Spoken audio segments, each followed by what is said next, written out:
Indonesia masih berkutat pada persoalan di bidang pendidikan. Kesenjangan di bidang ini pun masih cukup rendah. Tingginya kasus angka putus sekolah di Indonesia menjadi persoalan yang membutuhkan perhatian khusus baik dari pemerintah pusat maupun pemerintah daerah. Setiap warga negara Indonesia berhak mendapatkan hak atas pendidikan. Negara memiliki amanah yang besar untuk mencerdaskan kehidupan bangsa.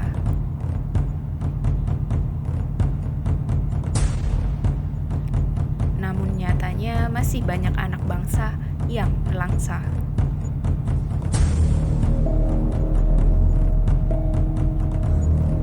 Belum semua anak bangsa di Indonesia memperoleh akses pendidikan di sekolah. Pandemi COVID-19 memperparah kasus putus sekolah. Puluhan ribu anak kehilangan akses terhadap pendidikan. Jumlah penduduk miskin di Kabupaten Pacitan berdasarkan data dari BPS dapat diketahui bahwa jumlah penduduk miskin mengalami fluktuatif dan dominan meningkat sebesar 4,89% di tahun 2020 hingga 2021. Data menunjukkan bahwa Kabupaten Pacitan memiliki kasus angka putus sekolah sebanyak 177 kasus yang terdiri dari 23 anak pada jenjang SMP dan sekitar 154 anak dari jenjang SMA. Pada jenjang SMP, kasus angka putus sekolah tertinggi ada di Kecamatan Bandar dengan jumlah 9 kasus, sedangkan untuk kasus terendah ada di Kecamatan Pacitan dan Sudimoro dengan masing-masing sejumlah 3 kasus. Sedangkan pada jenjang SMA, diketahui bahwa kasus angka putus sekolah tertinggi ada di Kecamatan Ngadirojo dan Kecamatan Pacitan dengan masing-masing sebanyak 52 kasus.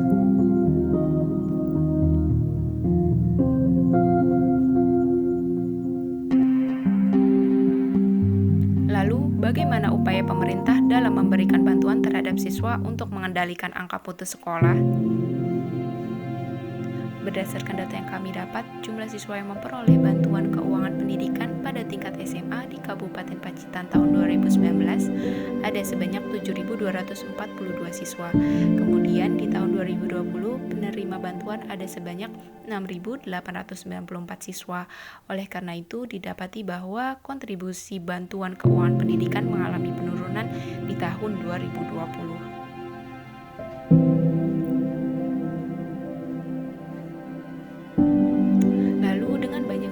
Yang terpaksa putus sekolah, maka ini akan berpengaruh terhadap indeks pembangunan manusia yang ada di Kabupaten Pacitan. Dari tahun 2016 hingga tahun 2020 dapat dilihat bahwa adanya kenaikan IPM sedikit demi sedikit. Sebuah daerah dikatakan memiliki IPM yang baik jika memiliki nilai pertumbuhan IPM di atas angka 0,8%.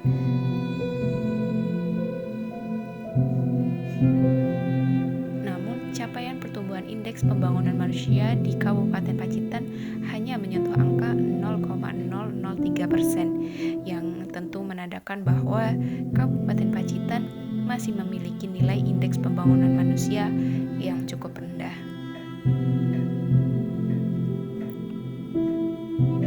Dalam perencanaan ekonomi pendidikan, kasus angka putus sekolah erat kaitannya dengan cost benefit. Apa itu cost benefit? Cost benefit analysis merupakan suatu pendekatan untuk mengukur apakah pendidikan memberikan nilai manfaat atau tidak. Lalu, apakah hubungan cost benefit dengan pendidikan di daerah?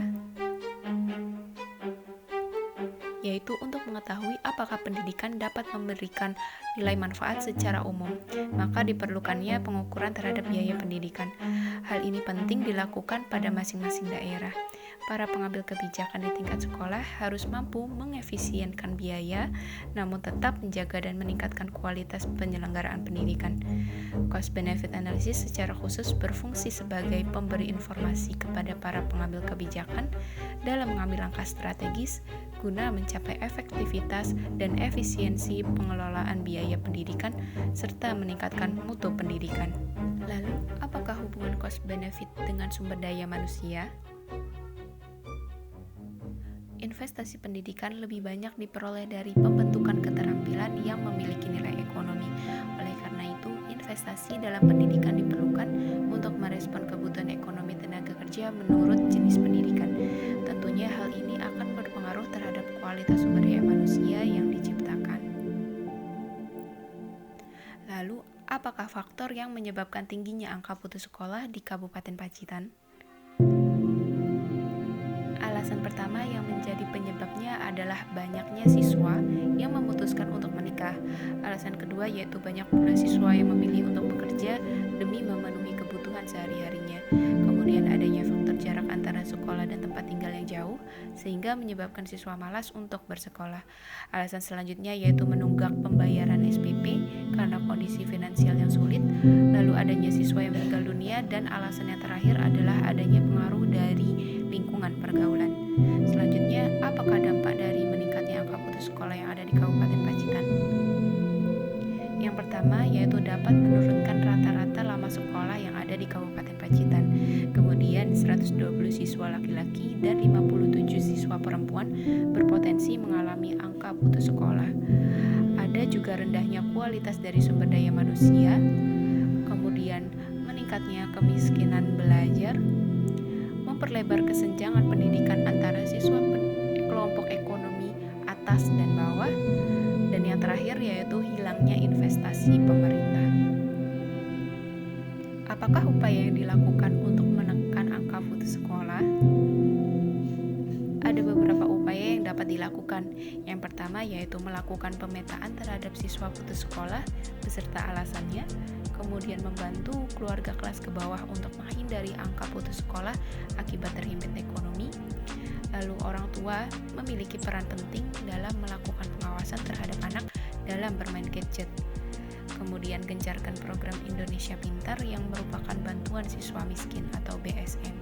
Dan yang terakhir, pendistribusian kartu Indonesia Pintar secara merata. Sekian informasi yang dapat kami sampaikan.